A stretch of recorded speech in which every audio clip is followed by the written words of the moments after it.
There is no specific start to when specialized journalism came into existence. It is not uncommon for people who have a specific expertise to write about what they know. So, technically speaking, specialized journalism has been around since the beginning of journalistic media. When a journalist has a set topic that he or she has studied, they become more credible as a source of information. That's the key to specialized journalism. It adds credibility to the field that typically reporters may lack. Another key to specialized journalism is how it evolves throughout history. As American culture interests progress throughout time, specialized journalism evolves simultaneously in order to stay relevant. Specialized newspapers started gaining popularity during times of change and uneasiness in America. Many small, specialized newspapers brought light to readers regarding major controversies in American culture. The abolitionist movement, in particular, was an issue of great concern and critical interest.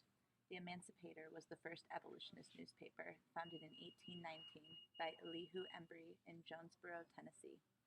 The paper was known for celebrating those who freed their own slaves and publicly criticizing the horrifying conditions slaves suffered in. Although spreading messages we'd considered enlightened today, people at the time were not so accepting. Many were angered by these newspapers, forcing the ethical questioning of slavery into the media. Abolitionist papers were banned in many areas, primarily in the South. At one point, the Villages Association in Columbus, South Carolina, offered a money award of $1,500 to anyone who would speak out and identify distributors of The Liberator, another renowned abolitionist paper. Today, that would be over $2,600. Revolt escalated into violence quickly. Offices were burnt to the ground, editors were attacked, and some even lost lives. Elijah Parrish Lovejoy, an abolitionist newspaper editor in Alton, Illinois, was murdered by a pro slavery mob attempting to destroy his press materials. These specialized papers may not have been well received, but played an important role in sparking necessary change. As newspapers grew to a much larger scale, becoming more of a corporate engine, they used specialized journalism to coin the term beat reporting. Newspapers were becoming big business and naturally competitive in nature, as capitalistic America promotes. Charles E. Chapin was editor of The World, a New York daily newspaper owned by the Pulitzer family. While Chapin's name ultimately ended up being associated with the convicted murder of his wife, it is lesser known that he revolutionized newspaper reporting with the concept of beat reporting. The term beat originally refers to a usual road or path taken by a person on a regular basis. In accordance with this concept, beat reporters for newspapers are reporters who are regularly assigned to specific areas and or topics in the city and becoming masters in that topic. Over 100 years ago, the World published up to 9 times a day without any beats. But while under stress to keep up with competition, Chapin came to the epiphany of specializing his journalists into beat reporters. Chapin literally took a map of the city and drew checkerboard lines all over it. He would then go to each reporter and tell them, "You are in charge of everything that occurs in this 3 or 4 block area." The telephone invention, new at this time, was critical for Chapin's epiphany. Recognizing how valuable telephones are for immediate information, Chapin filled the World's newsroom with telephone booths. Reporters and eyewitnesses would call into these telephones with new and exciting information regarding the happenings in the city. He then assembled a rewrite desk with star writers to sit at these telephones, file all the information beat reporters were calling in with, and write it into a story that successfully made the public want to pick up their paper.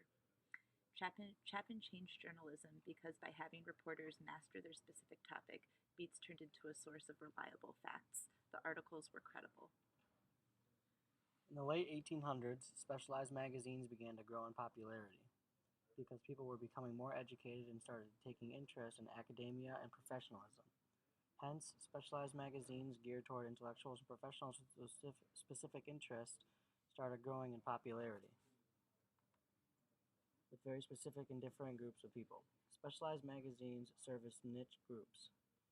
Science magazines were some of the first specialized magazines in America.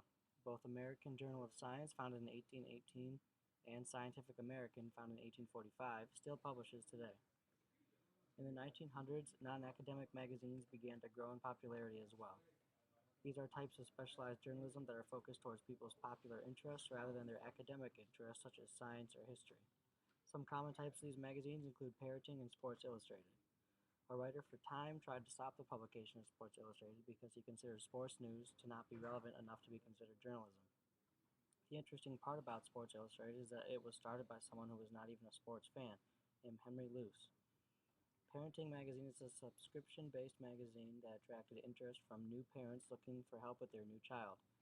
An interesting fact about parenting is that they had a competition for the cutest baby that would win $125,000 and be placed on the cover of the magazine.